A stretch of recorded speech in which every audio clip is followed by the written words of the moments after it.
ഞാൻ ഈ വീഡിയോ ചെയ്യുന്നത് ഈ വീഡിയോ ഞാൻ ചെയ്യുന്നത് രണ്ട് കാരണങ്ങൾ കൊണ്ടാണ്.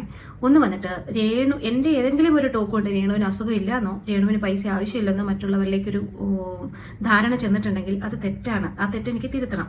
ഒന്നത്. പിന്നെ രണ്ട്, രേണുവിൻ്റെ ഈ രോഗത്തെപ്പറ്റി നമ്മളെല്ലാവരിലേക്കും പല തരത്തിലുള്ള എന്താ പറയുക കൺസെപ്റ്റ്സ് വരുന്നതോടുകൂടി കുറേ ആൾക്കാർക്ക് ടെൻഷനാണ്, കുറേ ആൾക്കാർക്ക് ജീവിതം എന്താ പറയുക ഇതൊക്കെ ഡിറ്റക്ട് ചെയ്ത് കഴിഞ്ഞാൽ ഇതൊക്കെ ഫേസ് ചെയ്യണമെന്ന് ഓർത്തിട്ടുള്ള എന്താ പറയുക ചില ആൾക്കാർ ജീവിതം തന്നെ നശിപ്പിക്കാൻ ചാൻസ് ഉണ്ട്. അങ്ങനെയൊക്കെയുള്ള പല കാര്യങ്ങളുണ്ട്. അപ്പം ഇതിനെപ്പറ്റിയൊക്കെ നമുക്ക് കുറച്ച് ധാരണ ആവശ്യമുണ്ട്. അപ്പം നമുക്കൊന്ന് നോക്കിയിട്ട് നമുക്ക് ഈ വീഡിയോയിലേക്ക് പോകാം. ട്രിവാൻഡ്രം മെഡിക്കൽ കോളേജിൽ നിന്നാണ് അത് വാങ്ങുന്നത്. അതിന്റെ പ്രൈസ് ബില്ലും ഇതിൽ എഴുതിയിട്ടുണ്ട്.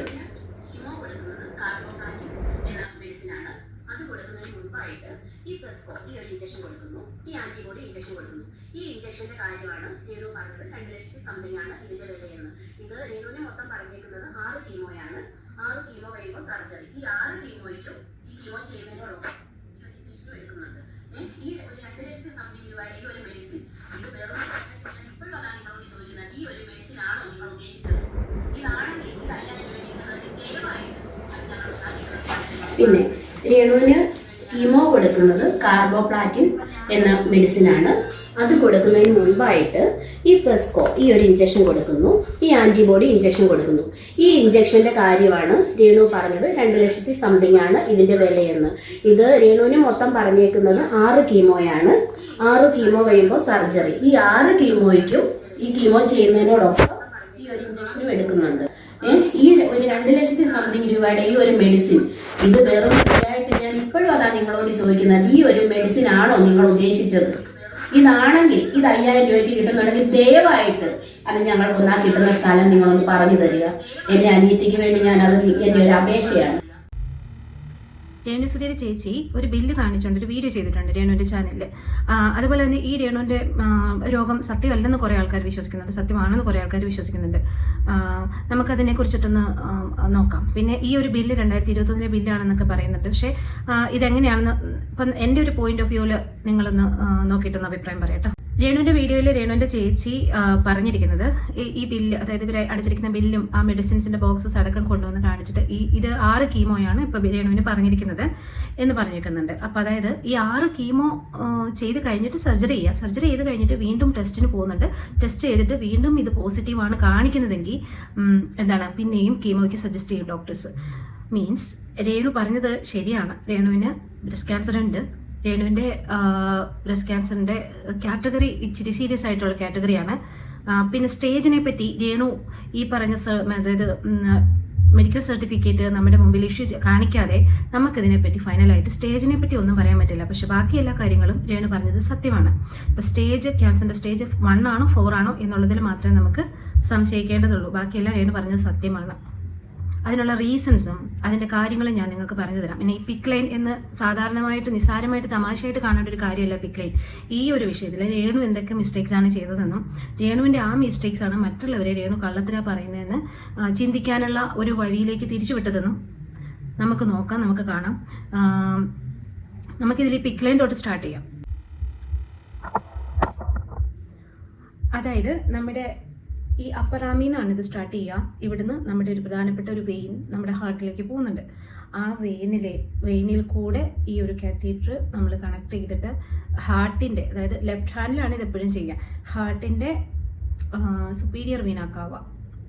അതായത് നമ്മുടെ ആ ഒരു മെയിൻ ആയിട്ടുള്ള ആ ഒരു വെയിൻ സ്റ്റാർട്ട് ചെയ്യുന്നത് ഹാർട്ടിൻ്റെ അപ്പർ പോർഷനിൽ, ഓക്കെ, സുപ്പീരിയർ പോർഷനിൽ. അതിൻ്റെ തൊട്ട് മുകളിലാണ് ഈ ഒരു സംഭവത്തിൻ്റെ എഡ്ജ് വന്നിട്ട് എൻഡ് ആവുന്നത്. ഓക്കെ, മനസ്സിലായെന്ന് വിചാരിക്കുന്നു. അതിൻ്റെ ഒരു പിക്ചർ ഞാൻ സൈഡിൽ കൊടുക്കാം കേട്ടോ. ഈ പിക്ലൈൻ നമ്മൾ യൂസ് ചെയ്യുന്നത് നോർമലി ഈ ലോങ് ടൈം ഇൻട്രാവീനസ് മെഡിക്കേഷൻ, അതായത് ഇപ്പോൾ രേണുവിന് ഇപ്പോൾ ചെയ്തേക്കുന്ന പോലെ, അതല്ലെങ്കിൽ എപ്പോഴും ഈ കത്തീറ്റർ മീൻസ് ക്യാനുല വഴി നമ്മൾ ഒരുപാട് മെഡിസിൻസ് കൊടുക്കണമെന്നുണ്ടെങ്കിൽ ഇത് നമുക്ക് ഇടുവാണെങ്കിൽ ഇത് കുറേ നാൾ നമുക്കിത് പ്രൊലോങ്ഡ് യൂസിനൊക്കെ പറ്റും.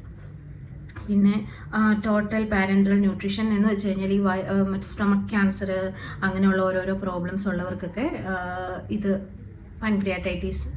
പിക്ലൈൻ്റെ കുറേ കാര്യങ്ങളുണ്ട്. പിക്ലൈൻ ഇട്ടവർ ശ്രദ്ധിക്കേണ്ട കാര്യങ്ങൾ, ഡിസ്ലൊക്കേഷൻ അത് റെയറാണ്. ഡിസ്ലൊക്കേഷൻ ആവാൻ ചാൻസ് ഉണ്ട് റെയറാണെങ്കിലും.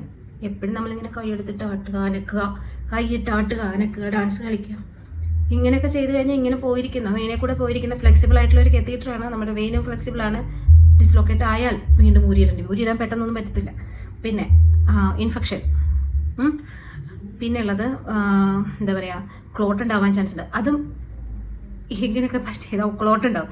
ഇതൊക്കെ തന്നെയാണ്, ഇതുകൊണ്ടൊക്കെ തന്നെയാണ് ഈ ഒരു ആള് ഇങ്ങനെയൊക്കെ ചെയ്തതിനെ ആൾക്കാർ എതിർത്തത്. പിന്നെ ഇതൊക്കെ സത്യമാണോ, അത് ചുമ്മാ കൊണ്ടൊട്ടിച്ച് വെച്ചാണെന്നൊക്കെ ആൾക്കാർക്ക് തോന്നാനുള്ള റീസണും ഇതൊക്കെ തന്നെയാണ്. ഓക്കെ, വേറെ കുറേ കാര്യങ്ങളുണ്ട്. പിന്നെ ഇതൊക്കെയാണ് അവർക്ക് ദോഷമായിട്ടും ബാധിച്ചിരിക്കുന്ന കാര്യങ്ങൾ. ഇനി അവരുടെ ക്യാൻസർ ഏത് ടൈപ്പാണെന്ന് നമുക്ക് നോക്കാം.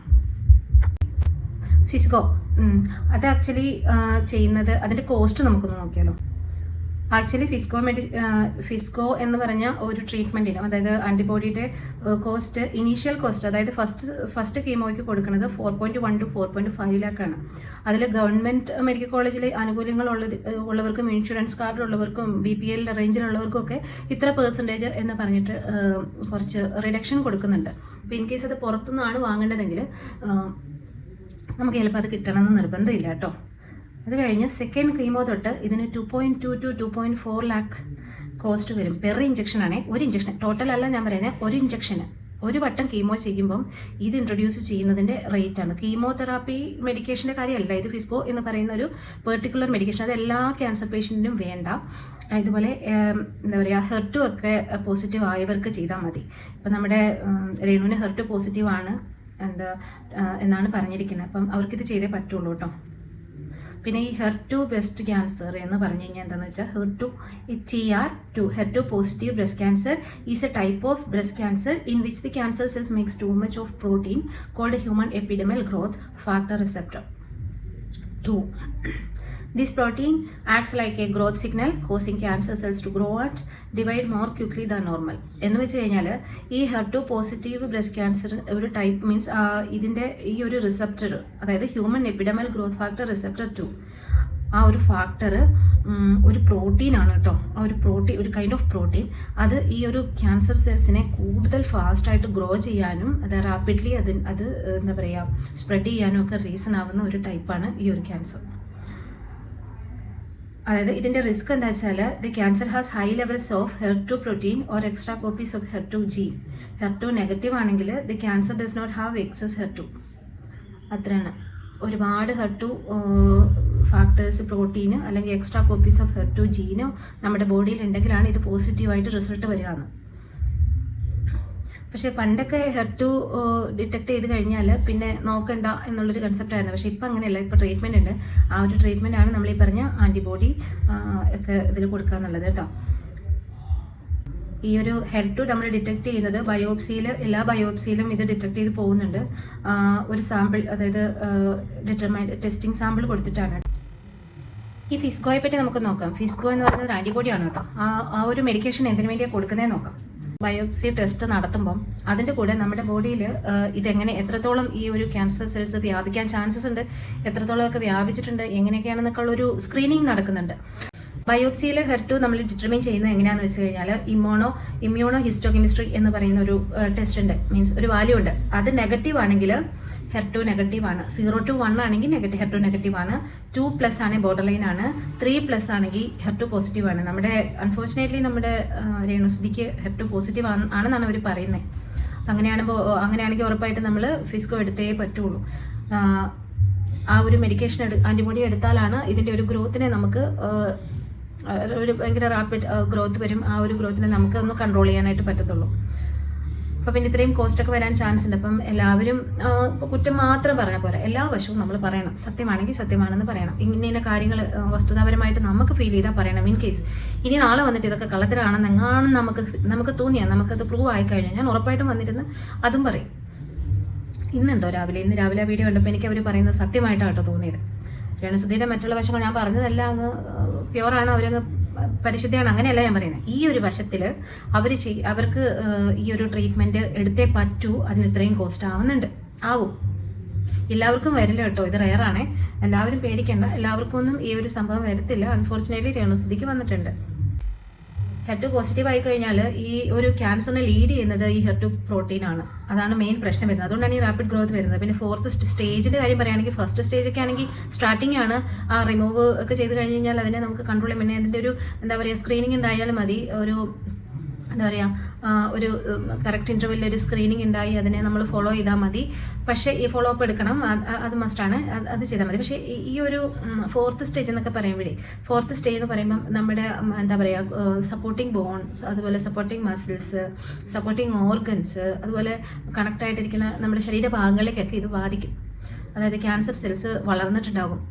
രേണുസുതി പറഞ്ഞത് വെച്ച് 15 വർഷമൊക്കെ എടുത്തുന്നുണ്ട് എങ്കിലും HER2 ആണെന്നുണ്ടെങ്കിലും 4th സ്റ്റേജ് ആണെങ്കിൽ എന്തായാലും വ്യാപിക ലങ്സ് അടക്കം ഉള്ള നമ്മുടെ മെയിൻ ഓർഗൻസിലേട്ടൊക്കെ ബാധിക്കാനുള്ള ചാൻസ് ഉണ്ട്. പക്ഷേ പുള്ളിക്കാരിയുടെ ആക്ഷൻസ് ഒക്കെ കണ്ടിട്ട് അങ്ങനെ ബാധിച്ചിട്ടില്ല എന്നൊരു ആശ്വാസം തോന്നുന്നു കേട്ടോ. അവരെ വിമർശിച്ചാലും അവരിങ്ങനെയൊക്കെ ചെയ്യുന്ന കാണുമ്പോൾ അങ്ങനെയൊന്നും വന്നിട്ടില്ല എന്ന് തോന്നുന്നു. അങ്ങനെ വരാതിരിക്കട്ടെ, അവർക്ക് സ്റ്റേജ് 1 ആയിരിക്കട്ടെ എന്നാണ്. ഈവൻ സ്റ്റേജ് 4 ആണെങ്കിലും കൺട്രോളബിൾ ആണ്. ഇതൊക്കെ നമുക്ക് ചെയ്ത് ട്രീറ്റ്മെൻറ്റ് എടുക്കാൻ പറ്റുന്ന കാര്യമുള്ളൂ. അത് വേറെ വശം. ഓക്കെ, രേണുവിന് ഈ പറഞ്ഞ കാര്യങ്ങളൊക്കെ സത്യമാണെന്ന് എനിക്കിപ്പോൾ ഫീൽ ചെയ്യുന്നു. രേണുവിൻ്റെ അസുഖമുള്ളതാണ്, അതിലെനിക്ക് സംശയം ഉണ്ടായിരുന്നില്ല. പിന്നെ രേണുവിന് എന്താ പറയുക, രേണുവിൻ്റെ സ്റ്റേജിനെ കുറിച്ച് ഇപ്പോഴും ഡൗട്ട് ഉണ്ട്. പിന്നെ HER2 പോസിറ്റീവ് ആയതുകൊണ്ട് ഫിസ്കോ അടക്കമുള്ള മരുന്നുകൾ ട്രീറ്റ്മെൻറ്റ് എടുക്കുന്നുണ്ടെങ്കിൽ രേണുവിന് എന്താ, ഞാൻ പറയാൻ എനിക്കിഷ്ടമില്ല, പക്ഷെ എന്നാലും ഞാൻ പറഞ്ഞുതരാം. രേണു പറഞ്ഞത് ഓൾമോസ്റ്റ് സത്യമാണ്. ഈ സ്റ്റേജിൻ്റെ കാര്യം ഒഴിച്ച് ചിലവടക്കം രേണുവിന് ഇത്ര രൂപ ട്രീറ്റ്മെൻറ്റിന് ക്യാഷ് ആവുന്നു എന്നുള്ളത്. കാരണം ഓരോ വ്യക്തിക്കും ഓരോ തരത്തിലാണ് ട്രീറ്റ്മെൻറ്റ് വരുന്നത്. അതുപോലെ ഓരോ ആൾക്കാർക്കും ഓരോ അതനുസരിച്ചിട്ട് കോസ്റ്റ് ഓഫ് പ്രൊഡക്ഷനിൽ വ്യത്യാസം വരും. ഫിസ്കോ എന്നൊക്കെ ഉള്ള മരുന്നുകളൊക്കെ അത്യാവശ്യം കോസ്റ്റ്ലിയാണ്. അതേപോലെ തന്നെ അത് മസ്റ്റുമാണ്. ഈ ഒരു സ്റ്റേജ്, ഈ ഒരു ടൈപ്പ് ഓഫ് ക്യാൻസറിന് മസ്റ്റാണ്. അപ്പം നിങ്ങളത് എന്നെ കാണുന്ന ആൾക്കാർ ഈ ഒരു വീഡിയോ ഷെയർ ചെയ്യണം. അവർക്ക് ഇപ്പം പേയ്മെൻറ്റ് മീൻസ് പൈസയുടെ ആവശ്യമുണ്ടെങ്കിൽ അവരെ സഹായിക്കാൻ താല്പര്യമുള്ള ആൾക്കാർ സഹായിച്ചോട്ടെ. അപ്പം അവരുടെ ട്രീറ്റ്മെൻറ്റ് ഒരിക്കലും ഇപ്പം നമ്മളൊക്കെ എന്തെങ്കിലും പറഞ്ഞെന്ന് കരുതി മുടങ്ങരുത്. അതുകൊണ്ട് എന്തായാലും അവരിലേക്ക് എത്തണം എന്നോർത്തുകൊണ്ട് ഞാൻ പറഞ്ഞ കാര്യങ്ങൾ ഒന്നും തെറ്റാണെന്ന് പറയില്ല. അതായത് അവരുടെ മൂത്ത മകനോട് ചെയ്ത കാര്യങ്ങളിൽ എനിക്കൊരിക്കലും അംഗീകരിക്കാൻ പറ്റില്ല. അവർ ചെയ്യുന്ന ഒരുപാട് കാര്യങ്ങൾ മീൻസ് ഇൻക്ലൂഡിങ് അവരുടെ പിക്ക് ലൈൻ വെച്ച് അവർ കാണിച്ചുകൊണ്ടിരിക്കുന്ന കോപ്രായങ്ങൾ, അതിലൊന്നും നമുക്ക് വേറൊന്നും പറയാനില്ല. അതിനൊക്കെ റീസൺ ഞാൻ പറയുന്നുണ്ട് വഴി. എന്തായാലും രേണുവിൻ്റെ അസുഖത്തെ പറ്റിയും അസുഖത്തിൻ്റെ ഇപ്പോഴത്തെ സ്റ്റേജ് എനിക്ക് പറയാൻ പറ്റില്ല, സിറ്റുവേഷനെ പറ്റിയും രേണു അസുഖത്തെപ്പറ്റി പറഞ്ഞ കാര്യങ്ങൾ സത്യമാണെന്നതിനെ പറ്റിയും ഞാൻ പറയാനുള്ള റീസൺ എന്താണെന്ന് ഈ വീഡിയോയുടെ ത്രൂ ഔട്ട് ഞാൻ പറയുന്നുണ്ട്. ഇപ്പോഴും രേണു ബയോപ്സിയുടെ റിസൾട്ടോ മെഡിക്കൽ സർട്ടിഫിക്കറ്റോ നമ്മളാരും കാണിച്ചിട്ടില്ല. അപ്പോൾ ഇൻ കേസ് നാളെ എപ്പോഴെങ്കിലും ഇതൊക്കെ വീണ്ടും ഡ്രാമയാണെന്ന് തെളിഞ്ഞാൽ ഞാൻ വീണ്ടും വന്നിരുന്ന് സംസാരിക്കും. എന്തായാലും ഇപ്പം എനിക്ക് തോന്നുന്നു രേണു പറയുന്നത് സത്യമാണ്. ട്രീറ്റ്മെൻറ്റ് എടുക്കേണ്ടതാണ്. ട്രീറ്റ്മെൻറ്റിൻ്റെ കോസ്റ്റ് ഓഫ് പ്രൊഡക്ഷൻ ഇത്രയാണ്. രേണുവിന് കുറച്ച് സീരിയസ് ആയിട്ടുള്ള ഒരവസ്ഥയിലുമാണ് ഉള്ളത്. അപ്പോൾ അതുകൊണ്ട് അവർക്ക് വേണ്ടി എല്ലാവരും പ്രാർത്ഥിക്കണം. എൻ്റെ റിക്വസ്റ്റാണ്. അവരെ സഹായിക്കാൻ പറ്റുന്നവർ സഹായിക്കണം. പിന്നെ തൽക്കാലം നമുക്ക് രേണുവിനെ പറ്റിയിട്ടുള്ള വീഡിയോസൊക്കെ നിർത്താം. പിന്നെ എന്തെങ്കിലും രേണുവിന് ഇതുപോലെ ആവശ്യങ്ങളുണ്ടെങ്കിൽ നമുക്കൊന്ന് സംസാരിക്കാം. പിന്നെ രേണു എന്തെങ്കിലും ഇതേപോലെ ഡ്രാമയാണ് വീണ്ടും ചെയ്യുന്നതെങ്കിൽ അന്നും സംസാരിക്കാം. Okay, thank you for watching.